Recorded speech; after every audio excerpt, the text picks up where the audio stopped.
Hey y'all, I'm Cal. Let's get messy. Hi guys, welcome back. So, if you didn't see last week's episode, it was a discussion with me and my friend Eva, and it was really fun. So, I hope you check that out. But today, I wanted to talk about something that's it's been on my mind for a few weeks now, months actually, probably. But it's this line from a comedian that I heard. Gosh, I don't even know. 20 maybe years ago, Margaret Cho, back in the day. And she does this bit about her mother. And her mom has this way of looking at people and situations and just, cutting through all the noise. And it's just a simple observation while they're driving. All the people are speeding past her and she's going slow, and they all end up at the same stoplight together. And her mother says, "See, we all the same." Now, when Margaret Cho tells it, it's hilarious because her mom says it apparently about everything: celebrities on TV, neighbors, politicians, it doesn't matter. See, we all the same. For some reason, that line has always stuck with me. And for some reason, it's just been popping into my brain so much lately. We live in this time where it feels like we're more divided than ever, right? I mean, turn on the news, scroll through social media, family dinners even can feel like navigating a minefield. Everybody watching what they say, not watching what they say, just conflict. We've got political tribes and generational gaps and cultural divides and economic classes. And we've organized ourselves into these tiny, neat little categories, and we've convinced ourselves that these categories mean something fundamental about who we are as people. But what I keep coming back to over and over in my mind, and I think this is where that line really nails it for me. At our core, stripped down to the essential stuff, we are all the same, Not in terms of our experiences, not in terms of our struggles or privileges or backgrounds. Those are real, of course, and they absolutely matter. But in terms of what we're all walking around wanting, what we're all desperately seeking in this life, think about it.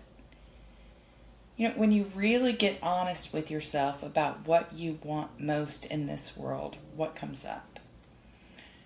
For most of us, it's, I would think, pretty simple stuff. We want to be seen, really seen, not just acknowledged, but understood. We want to be heard when we speak. We want to belong somewhere, to feel accepted for who we are.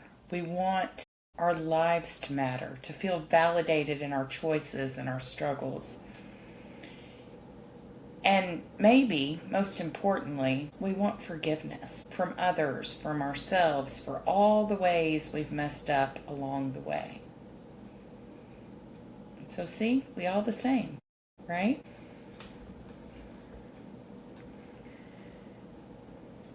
And where it seems to get interesting is I don't think humans have fundamentally changed throughout history. I think we've always wanted these same basic things, right? What's changed is our capacity to witness each other's humanity and our capacity to witness each other's pain and joy and anger and fear, all of it, all at once, from anywhere in the world at any time. So think about it this way. 100 years ago, if someone in your town was struggling, you might know about it, right? You might help. But someone struggling 3 states over, another country, you'd never even know they existed. Your circle of awareness was limited by geography, by the speed of horses, by the reach of a newspaper. But now I can watch someone in real time going through a breakup in Tokyo, see a parent in Detroit celebrating their kid's first steps, witness a protest in London, read the thoughts of a teenager in rural Montana who's figuring out their identity. And we have this unprecedented window into the human experience happening everywhere all at once, and it is so overwhelming. But what do we see when we really look? It's all the same stuff. The same hopes, the same fears, the same need to connect, to matter, to be forgiven for being imperfect humans, just trying to figure it out as we go. And I think the paradox is all this connection, all of this ability to witness each other's humanity, and somehow we feel divided more than ever, right? And so I wonder a lot, why is that? And I believe it's because witnessing is not the same as understanding. Seeing is not the same as recognizing ourselves in what we see. Let me give you an example. You're scrolling through social media and you see someone posting about their political views, right? Views that are completely opposite to yours. Most of us, our first instinct might be to think, this person is nothing like me. We have nothing in common. But if we stop and pause, which we have gotten so bad at doing, and if we do that and we look deeper and we ask ourselves, what does this person also want? Maybe they want their kids to be safe, same as you and me.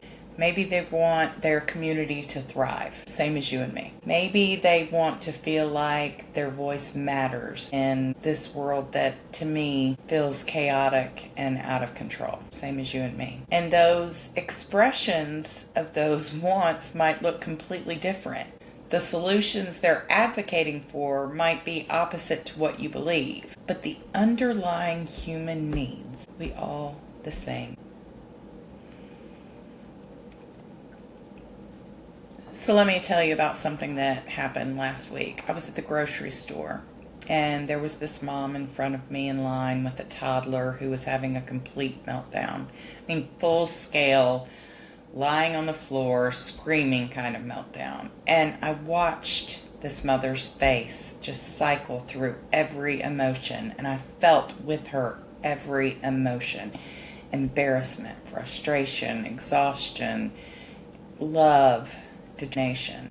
And I recognized it so immediately and so intensely. I have grown kids, but I remember, even though my kids are grown, I remember that exact feeling, especially with one of my children who it happened with more frequently. Those moments when you're doing everything you can to help your kid navigate a world that doesn't always make sense to them, while strangers watch and sometimes judge and oftentimes make the situation worse. The expression on her face was so familiar. The love mixed with the exhaustion, the determination to stay calm while I could tell her heart was breaking for her child, simultaneously beating out of her chest. The feeling she probably had of failure even when she knew she was doing her absolute best. And the context was a bit different than I ever experienced, but the human experience, the trying to maintain dignity while chaos was swirling around her, that feeling of being judged by strangers, that love that keeps you going even when you're at the end of your rope, it's the same.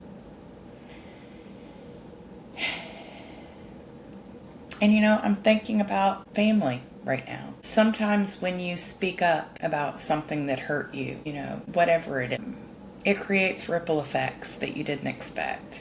Suddenly loved ones and family members who had different experiences, maybe in the same situation, start feeling uncomfortable. People change how they treat them because of your words, your voice. And when I look at situations like this, what I see is people who all just want to feel secure, all want to do right by their family, who are all trying to navigate difficult circumstances the best way they know how.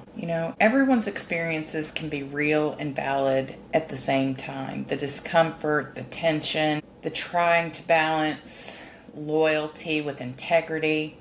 We're all just humans fumbling through these impossible choices between, speaking our truth and protecting the people we love.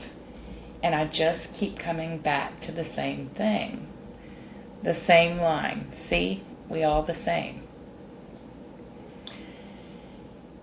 And so that brings me to what might be the most important part of this whole dialogue I've been having in my head, and that's forgiveness. Because if we're all the same at our core, if we're all just humans trying to figure it out, then we're all going to mess up, guys.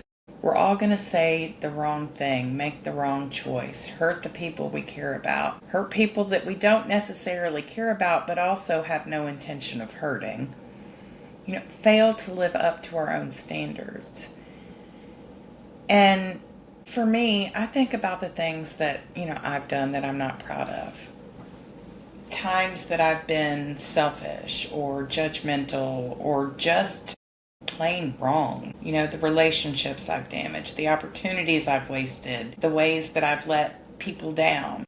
If I met someone else who had done these exact same things, I wondered to myself, would I be able to see past their mistakes to their humanity? And can you? Because that's what we're all asking for, isn't it? To be seen as more than our worst moments, to be given the benefit of the doubt, to be forgiven for being imperfect. And when we extend that grace to others, when we look past the surface stuff and recognize the shared humanity underneath all of this mess that's going on around us, if you really pay attention to that and look deeper, something inside you will shift. The divisions start to feel less solid. The categories we've put others into, and ourselves, quite honestly, seem so much less important. And so, how do we do this? How do we step back and see the sameness instead of all these differences that are thrown into our face day after day after day? And I think it takes effort for each and every one of us. And I think we do, like with anything else, have to start small, So one thing that I've been trying to do, and I would encourage you to do the same, next time you find yourself getting frustrated with someone, whether it's a stranger online or a family member, a coworker, whoever, pause for just a second and ask yourself, what do they want that I also want? What are they afraid of that I'm also afraid of? What are they trying to protect that I also want to protect? We have to get better at listening for the humanity underneath the words. When someone's being defensive, maybe they're asking to be heard. Maybe when somebody's being aggressive, maybe they're asking to be taken seriously. When somebody's being difficult, maybe they're asking to not be dismissed. And so the point of this whole conversation is, it doesn't mean we have to agree with everyone or excuse harmful behavior. But I think we all need to get better at recognizing that we're all just operating from the same basic sets of human needs and fears. And so I hope you'll consider this, however irrelevant it might seem. It's just something that I felt called to talk about. Because Margaret Cho, no matter what you think of her and her comedy, her mother was onto something. We live in a world that profits from our divisions, that gets clicks and views and votes from keeping us focused on our differences. I think the best thing that we can all do for ourselves individually and collectively is just remember we are all the same. We all want to wake up tomorrow and feel like our lives have meaning. We all want the people that we love to be okay. We all want to feel like we belong somewhere, like we matter to someone, like we're forgiven for not being perfect.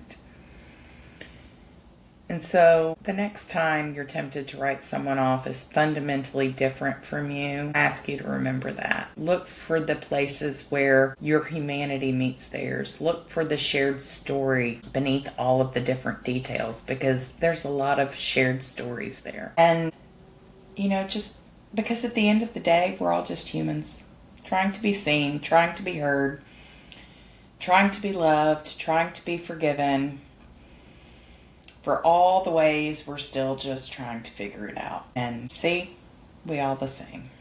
So, that is all I wanted to say today. I don't have anything else to say other than I love you. Bye.